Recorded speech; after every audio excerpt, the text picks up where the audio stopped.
Hey everyone, thanks for joining. We'll get started in just a few seconds here.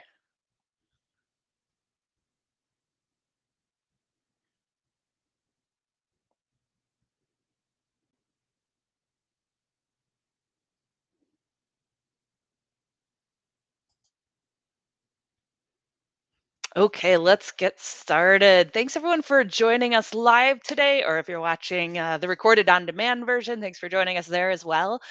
Today, in our simple 5 to 10 minute demo here streaming on your platform of choice, we're going to talk a little bit about zone creation in Maestro 10.5. We've optimized it, we've made it a better user experience. So feel free, as always, to put any questions in the comments. If you're on LinkedIn, you can put questions in the comments and I should be able to see them live, or just follow along. The first thing I want to show you is the Maestro free trial is available. If you want to download Maestro version 10.5, it is out there right now, and available for you as well right here on the page. You can see the deployment tutorials on YouTube, or we even have an onboarding guide if you prefer the written form. But you can see our entire deployment playlist here, as well as the onboarding guide. But we are here to talk about zone creation. Let me actually show you. I'm probably gonna have to log in again. Let's see. Here we go. Okay, so as you can see, I am in Maestro 10.5, which we just released last week. If you didn't hear the news, let's go into DNS and I will show you how we're going to create a new zone in the new version. So, like I said, the wizard has actually been optimized to help you have a better user experience no matter what kind of zone you're creating, and also include things like custom properties more visibly in the wizard. Now, if you've heard me talk at all about Maestro before, you know how much I love custom properties because this is where you can get your single source of truth. So let's take a look at what that looks like. As always, you can create any kind of zone, DNS zone that you like. We're going to just go through the primary zone creation, but the other zones look very similar. Obviously, it presents you with relevant information to the kind of zone or the type of zone that you're trying to create. But let's go ahead and give it a name, test.demo.com. Now here I can select, is it going to be integrated? Is it going to be Active Directory integrated? So if I check that, of course, then the only DNS services offered to me for the primary server in this case are going to be Microsoft services because it's an Active Directory integrated zone. So I can go through and I can select my Microsoft service that I would like to use as the primary server. Now, of course, I'm getting Microsoft and 80 relevant options here, right? So we're giving you the best user experience, trying to make it really easy to just kind of click through the wizard. But here, obviously, you would select how you want to do zone replication through the forest, through your domain, etc, and we'll click next.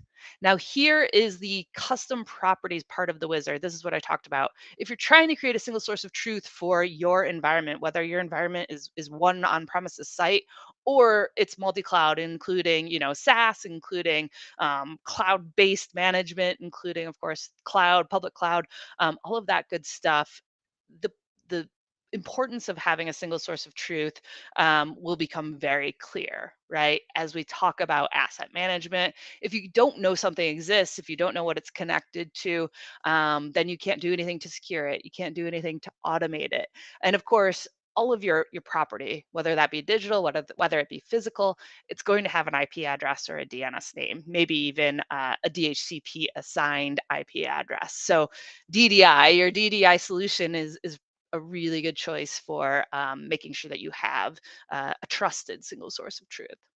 In this case, we only have a few custom properties. You can add your own as you like, though.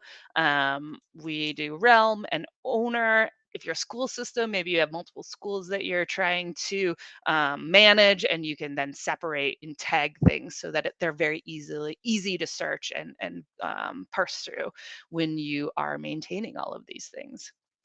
So we'll click next. I can set up zone options with notifications, zone transfer information. We'll click next.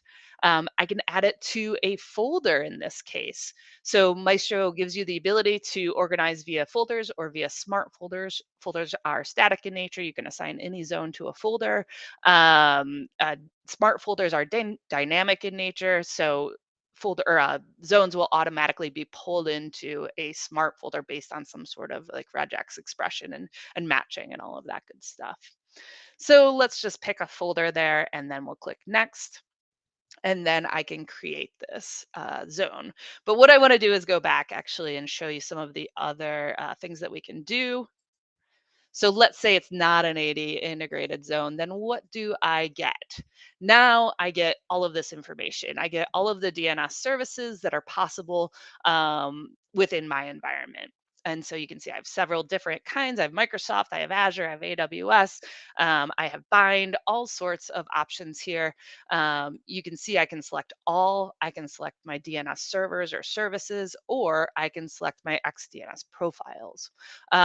I'm not going to dive into XDNS today, but I will just tell you XDNS is a unique offering from Micetro that allows you to create multi-service or multi-vendor DNS redundancy. So while DNS is redundant, in and of itself, because you're going to have a primary and secondary server, depending on where you set it up, if an entire service were to go down, if your managed DNS service went down, having the only way to make sure your DNS stays up, make sure your website stays up, is to have a backup DNS provider. And so we do that really easily. We build in that replication for you with XDNS, which comes just automatically with any version of Maestro. Okay, so then let's go back to DNS servers, and I am just going to select a bind server to use here, and then we'll click next. Now you get the options that you might expect with kind of the more traditional DNS zone creation. So I can select another secondary server. I can select a few secondary servers. Maybe I want Bind, maybe I want Microsoft, and click next. Again, I get that custom properties option. Click next. Again, I get the folders option, and then I get a summary. And now if I were to create, and we'll give it a comment and click save. And now my new testdemo.com has been saved. If I were to dive into it, I can see that my name servers, other DNS services were added as NS records here. If I go back to the list, I can review the history all in one spot and get all of the information and even the client where it was created. So I was in the web app. And then I can also go to the folders and see where I created this information, which was in the location folder. I forgot for a moment, but then I remembered. And now we see that all of my primary and my secondary services were assigned to this particular folder, just as we did through the wizard.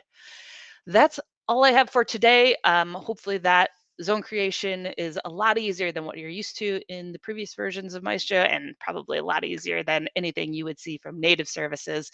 Um, like I said, download our free trial anytime. Reach out with questions anytime as well. And we look forward to hearing from you. Thanks, everyone.